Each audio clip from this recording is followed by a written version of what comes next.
आत्मीय भाइयों एवं बहनों, आपको पुस्तक अखंड ज्योति अप्रैल 2022 से पृष्ठ 12 से पर्व विशेष के बारे में लेख षष्ठ के जन्म का महापर्व पढ़कर सुना रहे हैं। आइए सुनते हैं, कुछ मन लगाते हैं, कुछ स्वाध्याय करते हैं। सत्संग चिंतन मनन करना आपका काम। पौराणिक कथाएं कहती हैं कि चैत्र शुक्ल प्रतिपदा को सृष्टि का उद्भव हुआ। सृष्टि की उत्पत्ति के विषय में विश्व ब्रह्मांड की जन्म कथा के बारे में मानव सदा से जिज्ञासु रहा है। आकाश में टिमटिमाते ये तारों के दीपक क्या हैं? कितनी दूर हैं? विश्व का विस्तार कहाँ तक है? आदि जिज्ञासाएं मानव के जन्म के साथ जन्मी हैं। ऋग्वेद का नासदीय सूक्त तो जैसे सृष्टि ज्ञान का बखान है। इसके कवि ऋषि परमेष्ठिन प्रजापति ने अपने इस सूक्त को 3 भागों में बांटा है। सृष्टि पूर्व अवस्था, जीवोत्पत्ति और सृष्टि निर्मित की अगम्यता। सृष्टि सूक्त का आरंभ ना सदाशीनो सदाशीत तदानीम नशीद्रजो नो व्योमा परो यत किमावरी वह कुहकश्च शर्मन्नम्भा किमा शीद्र गहनम गंभीरम। अर्थात सृष्टि के मूलारंभ में न असत का अस्तित्व था और न ही सत का। उसी तरह अंतरिक्ष व आकाश का भी कहीं कोई अस्तित्व नहीं था। ऐसी स्थिति में कौन किसका आश्रय बना? किसके सुख के लिए यह सारा बना? क्या उस समय अथाह जल का भी अस्तित्व था? इस सूक्त के अंत में ऋषि कवि सृष्टि उद्भव की अगम्यता के बारे में कहते हैं।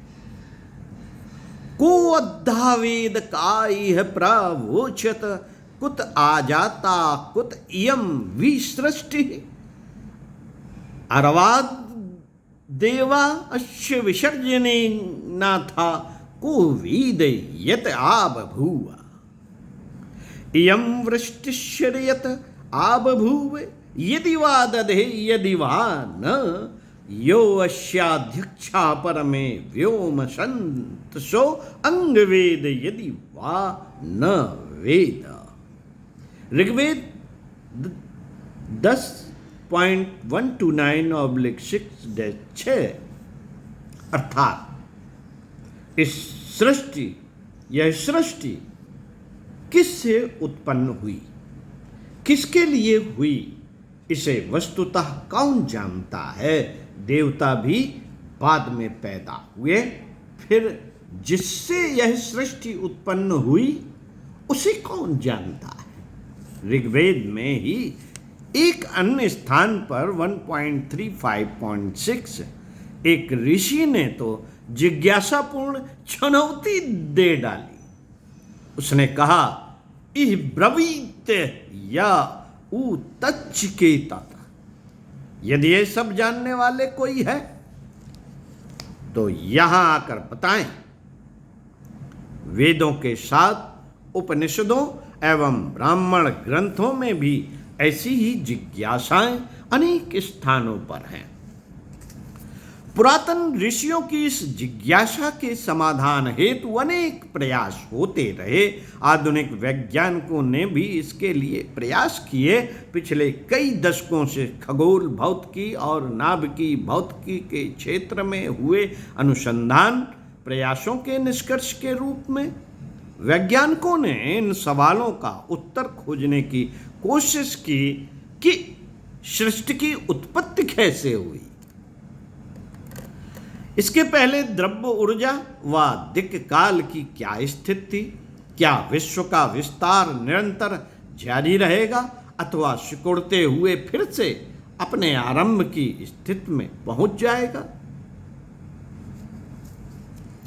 चैत्र शुक्ल प्रतिपदा इस वर्ष 2 अप्रैल अर्थात श्रेष्ठ के जन्मोत्सव के अवसर पर इन सब बिंदुओं पर विमर्श श्रेष्ठ का जन्मदिन मनाने की दिशा में अनूठी पहल कही जा सकती है। ब्रह्म पुराण के अनुसार चैत्र मास जगत ब्रह्मा ससजम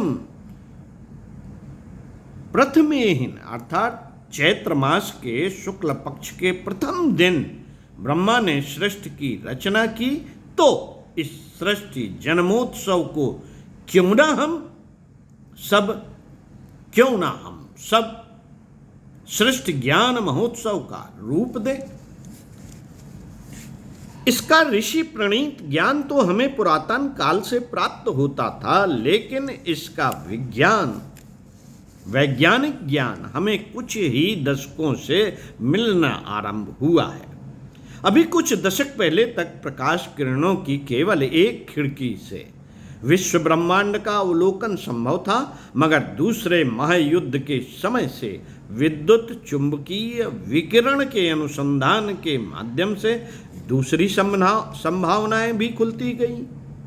अब तो वायुमंडल के ऊपर के अंतरिक्ष से भी ब्रह्मांड का अवलोकन करना संभव हो गया है।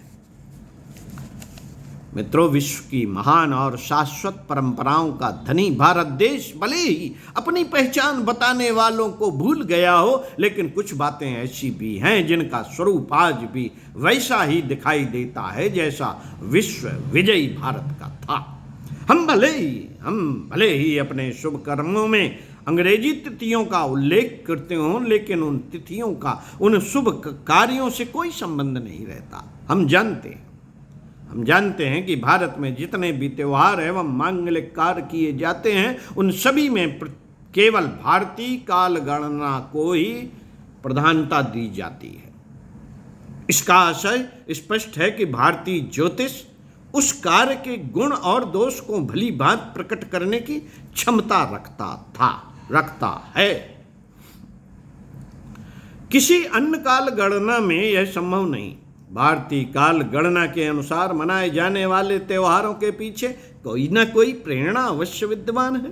हर त्योहार जहां निरोग रहने का संदेश देता है, तो वहीं लंबे समय से दूर रहने वाले लोगों को मिलाने का काम भी करता है।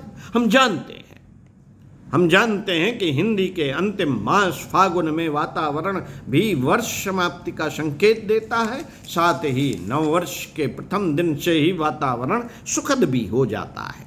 हमारे ऋषि मुनि कितने श्रेष्ठ हैं जिन्होंने ऐसी काल गणना विकसित की जिसमें कब क्या होना है, इस बात की पूरी जानकारी समाहित है। पिछले 2000 वर्षों में अनेक देशी और विदेशी राजाओं ने अपनी साम्राज्यवादी आकांक्षाओं की तुष्टि करने तथा इस देश को राजनीतिक दृष्टि से पराधीन बनाने के प्रयोजन से अनेक संवतों को चलाया, किंतु भारत राष्ट्र की सांस्कृतिक पहचान केवल विक्रमी संवत के साथ ही जुड़ी रही।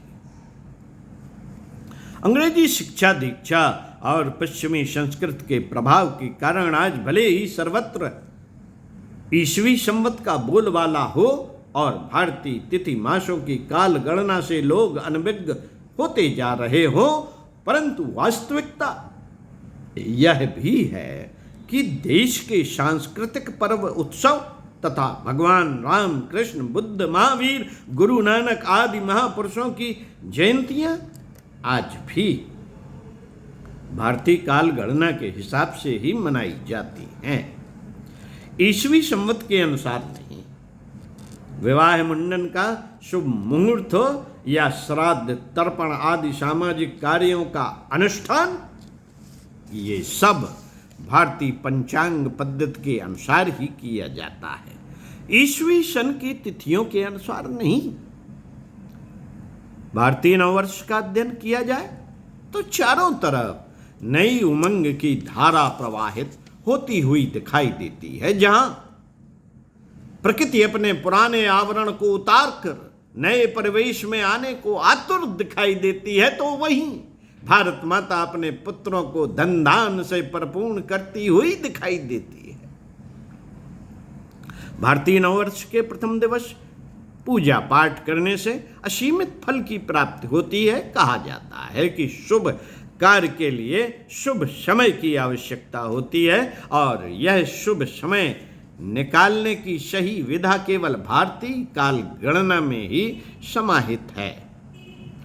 भारतीय नववर्ष का पहला दिन यानी सृष्टि का आरंभ दिवस है। इतनी विशेषताओं को समेटे हुए हमारा नववर्ष वास्तव में हमें कुछ नया करने की प्रेरणा देता है। वास्तव में यह वर्ष का सबसे श्रेष्ठ दिवस है। नववर्ष का प्रारंभ चैत्र शुक्ल प्रतिपदा को माना जाता है। ब्रह्म पुराण के अनुसार पितामह ब्रह्मा ने इसी दिन से सृष्टि निर्माण प्रारंभ किया था, इसलिए यह सृष्टि का प्रथम दिन है। इसकी काल गणना बड़ी प्राचीन है।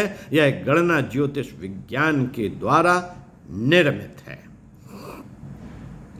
आधुनिक वैज्ञानिक भी सृष्टि की उत्पत्ति का समय 1 अरब वर्ष से अधिक बता रहे हैं, जो भारतीय काल गणना की शाश्वत उपयोगिता का प्रमाण देता है।